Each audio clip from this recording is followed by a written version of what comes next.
My name is Evan. I'm 31, and until a few months ago, I thought my relationship with my older brother, Marcus, was strained but not irreversibly shattered. We were never close growing up. He was always the golden child, charming, athletic, and achieving straight A's without trying. I was a quieter, more introverted computer kid who preferred coding over playing backyard football. Still, I figured we'd grow out of our sibling rivalry and maybe even become great friends once we reached maturity. That never occurred. If anything, things grew worse. Marcus graduated with honors, got a good financial position owing to one of his father's friends, and began dating Amelia, his college sweetheart, who came from a family of surgeons and CEOs.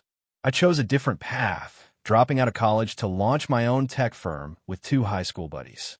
We bootstrapped for years, survived on ramen and late nights, and were ridiculed at more than I could count. However, last year, our company finally hit. We negotiated a large licensing agreement with a healthcare technology company, scaled quickly, and I wasn't that quirky IT dropout anymore. I became the CEO. We are hardly a household name, but we are well known in our field. Still, I never flaunted it, especially to Marcus. I assumed he didn't care, or worse, would simply downplay it like he always did. Marcus texted me a few weeks back about his housewarming. Or rather, he did not invite me. He said it would be a classy gathering for Amelia's family and friends, established professionals, and that having me there would be awkward since, as he put it, I know you're still figuring your stuff out. I looked at the message for a long time. No, I hope you're doing well. No, perhaps next time. Just a harsh little rejection from my own brother, as if I were some humiliating supporting character in his success tale. What he didn't know, and no one else in our family knew, was that one of Amelia's uncles is the COO of the company with which we signed the agreement. I met him on Zoom during contract talks. Nice man. Sharp. Everything was done just as written. We didn't communicate much outside of work, and I had never linked the dots between him and Amelia until now. But when I saw her entire name again in Marcus' text, something clicked. I could have said something. It might have been used for leverage or as a jab. Instead, I just replied, got it. I hope the celebration goes well. And I intended it. Kind of. I did not want to go anymore. But then my folks began prodding. My mother called and said it was only a formality. Evan, don't take this personally. As if it were usual for your brother to exclude you from his life.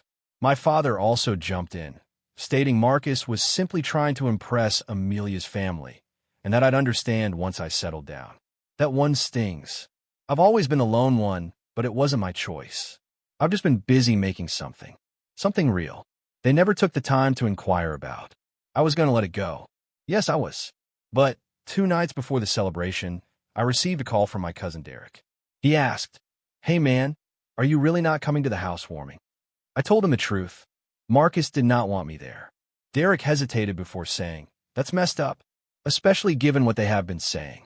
I questioned what he meant, and he grudgingly explained that at a recent dinner, Marcus and Amelia joked that I was the black sheep who thought he could run a business from his garage, and her brother chuckled. Some people simply never grow up. It appears that my mother also laughed. My own mother. That was it. Something within me cracked. Not out of outrage. More like disappointment. A hollow one that sits deep. I wasn't going to crash the party, so I decided to come up for 5 minutes, say hello, and then leave, just to remind them that I existed. So I dressed on a clean clothes, traveled across town, and arrived just as the party had begun. Their new home was just what I expected. Sleek, immaculate, and magazine perfect. Music was playing, glasses were clinking, and everyone looked like they had just walked out of a real estate commercial. When I stepped in through the side gate, Marcus' expression sank. He approached with a phony smile on his face and asked, "Evan, oh hi. I didn't expect you to come." I grinned back and added, "Just thought I'd stop by. Say hello." Before he could react, Amelia appeared behind him. Her eyes searched me as if I were a waiter who had stumbled into the wrong backyard. "Oh, hello," she replied coldly. "It's nice of you to show up." The following 10 minutes were a masterpiece in polite scorn. I was presented to 2 of Amelia's aunts as Marcus' brother, who is in tech or something, and then swiftly hustled aside so they could speak with a plastic surgeon from Boston. People continued asking me where I worked, and when I told them I had my own business, They laughed as if I said I sold candles on Etsy. Marcus' tone was also changed, as if he felt embarrassed for me. Someone handed me a plate and pushed me to the food table. I stood there, holding it, while a group of Amelia's cousins stood a few feet away, obviously whispering. One of them laughed out and added, "He appears to have walked here." Another person said, "Isn't he the one that never finished college?" I did not react. I merely sipped my drink, reminding myself that I was not here to prove anything. Then came the video call. Apparently, Amelia's father was unable to attend in person, so he was FaceTimed in to give a virtual toast. Marcus answered the phone, set it to speaker, and placed it up on a small stand in the center of the patio table. Everyone gathered, holding up their drinks. Her father emerged on TV, with gray hair and a confident smile, definitely in excellent spirits. He told Marcus and Amelia, "You two are building something great. I'm very proud of you both." There were applause and laughs. Then, when the screen panned to show more of the celebration, his expression changed. He squinted, leaned in, and aimed straight at the phone's camera. "Hold on, is that Evan? Evan Carter?" The audience quieted. I nodded slowly. "Yes, it's me." A beep occurred. Then he gave a shocked laugh. "What are you doing there? Why didn't anyone tell me you two were brothers?" The silence became dense. Amelia appeared to have swallowed a lemon. Marcus froze. Her father continued, beaming wide. "This man right here, Evan, is the reason I have a job. His company is the reason my entire division exists. I tell everybody at work about him. Evan, you have transformed the game." You could hear a pin drop. He went on for a minute about how amazing the program was, how the rollout saved their department, and how employees still talk about our meetings. I nodded nicely, thanked him, and then softly interrupted with, "I appreciate that." "Really? But I should get going." I sat down with my drink, handed my untouched plate to the astonished cousin next to me, and walked out the gate without saying anything else. I didn't need to hear the rest. Allow them to process it any way they choose. I drove home with the windows down, the crisp night air against my face, and for the first time in a long time, I didn't feel compelled to prove myself. The next morning, my phone was filled with more notifications than I'd seen in months. Missed calls, voicemails, texts from numbers I hadn't stored. I did not respond to any of them. I just let them mount up like unopened receipts from a night I didn't intend to recall. The first one I opened was from my mother. It simply stated, "Call me now." That was it. "No, are you all right?" "No, we apologize." Just an order. As always, I ignored it. Marcus followed with one. "You could have said something." And then a follow-up question. "Do you know how it made us look? How did that affect their appearance?" That one had me laughing out loud. For years, I'd lived in the shadow of Marcus's idealized image as the successful older brother, future family patriarch, and golden boy. And now, in 10 unintentional seconds on a phone screen, the illusion has crumbled. Not because I did something, but because the truth came out, and there was no way to cover it up with a blazer and tie. By lunchtime, Amelia had texted. I had no idea she had my number.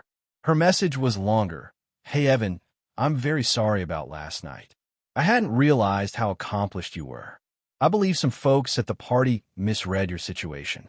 You should have said something sooner. I'd love to talk. Maybe grab some coffee and clear the air." Clear the air. It felt as if I'd stepped in and farted rather than them, spending the entire evening pretending I was beneath them. That night, I went out for a solo meal at my favorite small Korean barbecue restaurant. I'd been there dozens of times before, mostly alone, just to escape. The proprietor recognized me by name and brought me my usual without asking. As I sat there flipping meat on the grill and watching the sizzle rise, I knew something. I was not angry, not like I used to be, not even sad. I simply felt done. I'm done being the silent one, the afterthought, the younger sibling who was made fun of over holidays while being excluded from genuine family times. But being done does not imply fading. So the next day, I did what I should have done years earlier. I sent one text message to the family group chat. "Hey, just to be clear, I run a business. Yes, we are doing well. No, I do not owe anyone an explanation for how I arrived here. But because my attendance at family gatherings appears to be an infrequent bother, I'll make it simple. I'm going to step away from all gatherings for a bit. For years, I've been talked about as if I weren't present. but I am now in the room, and I have constructed the structure. So feel free to carry on. Just without me. Delivered. Read. Silence. An hour later, my cousin Derek responded. Respect. Then my aunt, my father's sister, texted me personally. Said she'd see what transpired at the party via Amelia's father's FaceTime. The look on your mother's face, she wrote. She turned ghostly white. It was as if she had seen a spirit slither out of her own reflection. But the real kicker arrived 2 days later. I received an email from Amelia's father, a professional one, sent to my work address.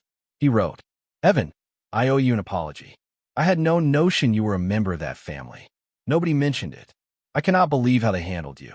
I constantly argue that we should judge people based on their accomplishments rather than their resumes. And you have created something wonderful.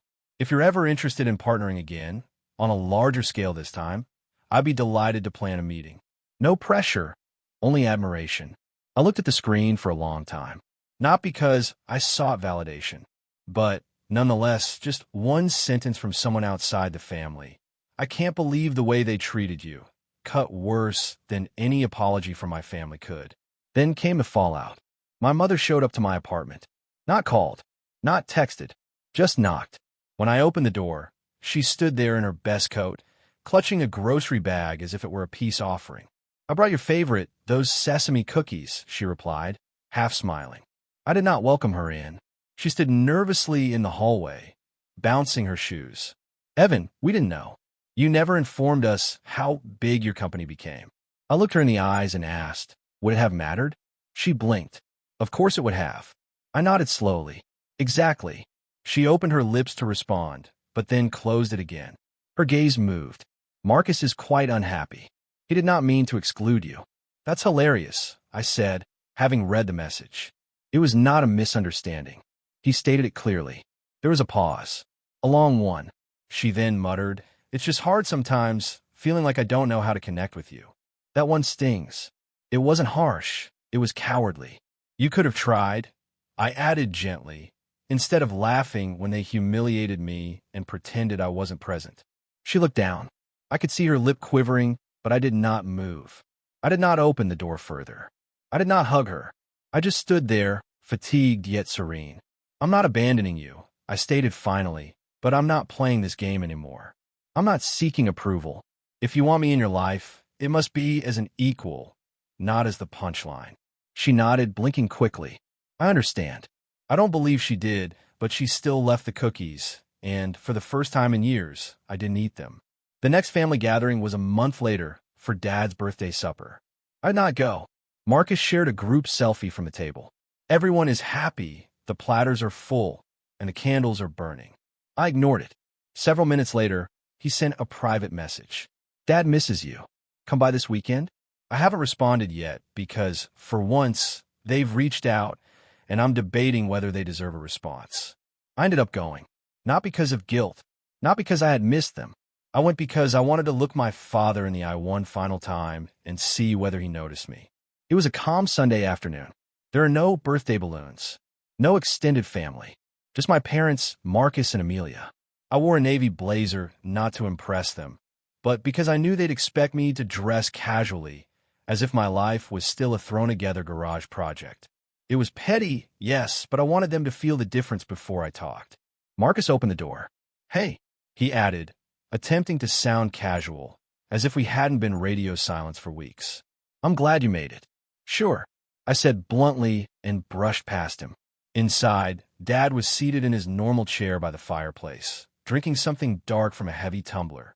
He appeared older than I remembered, tired, as if part of the shine he used to wear like armor had worn off. He stood when he noticed me. Evan, he added, nodding gently. Good to see you, son. I nodded back. You too.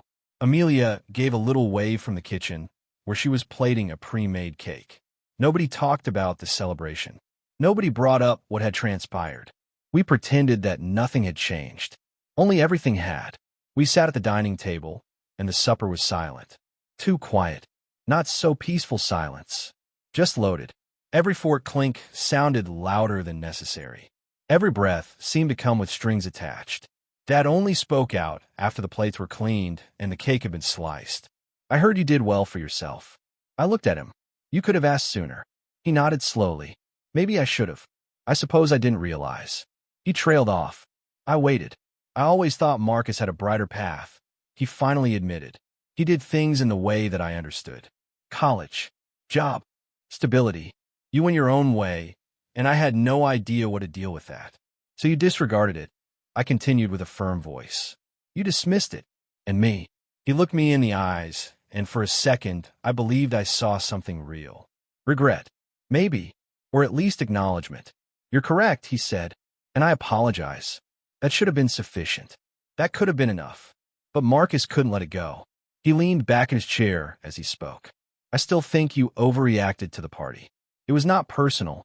Amelia's family didn't know who you were. I blinked slowly, because you ensured they didn't. He shrugged. I didn't believe it mattered. You didn't think I mattered. Marcus leaned forwards, suddenly defensive. Evan, come on. It's not as though I lied about you.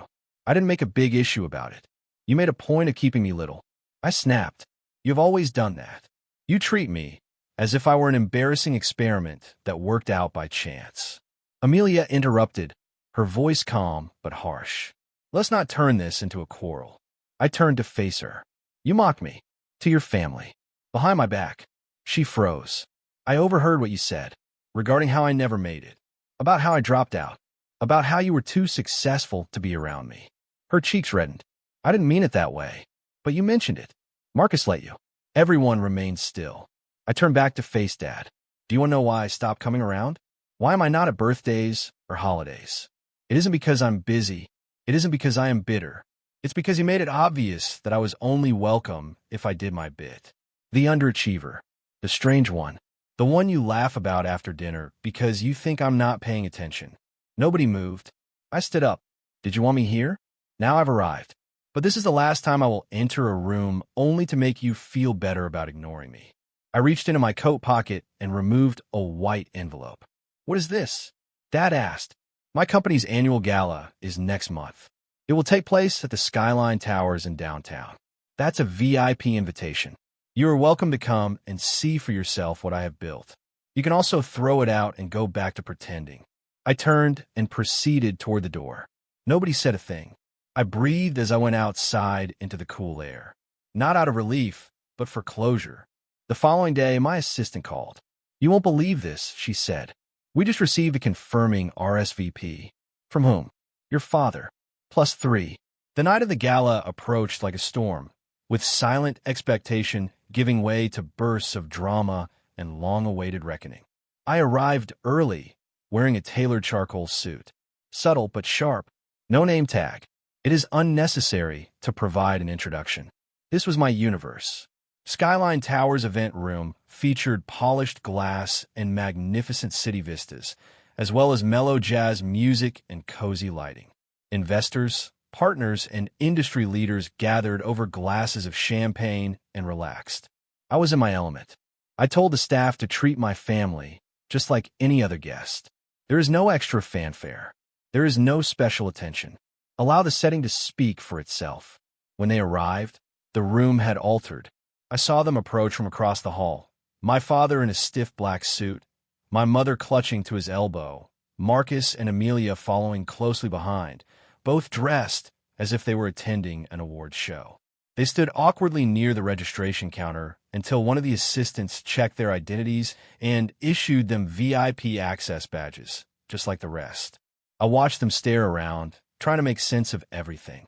Then the signage drew their attention. My name, Evan Carter, appeared prominently on the digital displays above the stage. Below it is Nexalus Systems founder and CEO. Amelia's jaw actually fell. They were not entirely aware that this was me, that I wasn't doing just fine. I owned the place where they were standing, that the servers brushed by them, the musicians performing live, the controlled lighting, and the software presentations in the breakout booths were all my design. I let them wander. They noticed Callie shaking my hand, laughing with me, and congratulating me on our new product launch. They witnessed a former Stanford professor approach me and say, "Your keynote last month was one of the best I've ever seen." They saw me smile and say, "Thank you, document. I recall your class on scalability." And then the moment arrived. I took the stage. The room darkened, and a silence fell. I didn't look at my family as I spoke, but I knew precisely where they were, at the back, fading into the shadows, trying to appear little. 5 years ago, I started. This company consisted of 3 people living in a 1-bedroom flat, eating instant noodles and struggling to pay their rent. There are no investors. There's no safety net, just an idea and the determination to make it a reality. I let that go. Some people told us it wouldn't work, that we were squandering time, that we were not cut out to succeed. But I have learned something. What others seem unrealistic is sometimes simply unfamiliar to them. It doesn't imply you're wrong. It means they cannot see what you see. I paused and stared out at the sea of faces. For the first time, I looked at my family. They remained still. And tonight I continued. I like to say thanks to those who believed, to those who supported us when we were nothing, because now we are something. The audience burst with applause. Cameras flashed. People stood. I stepped off stage to a crowd of well-wishers, friends, and supporters. My relatives did not approach at first. They paused, hesitant. Finally, Dad made the first move. He approached slowly, seeming older than I had ever seen him. "Evan," he whispered with a hushed voice. That was impressive. "Thanks," I responded.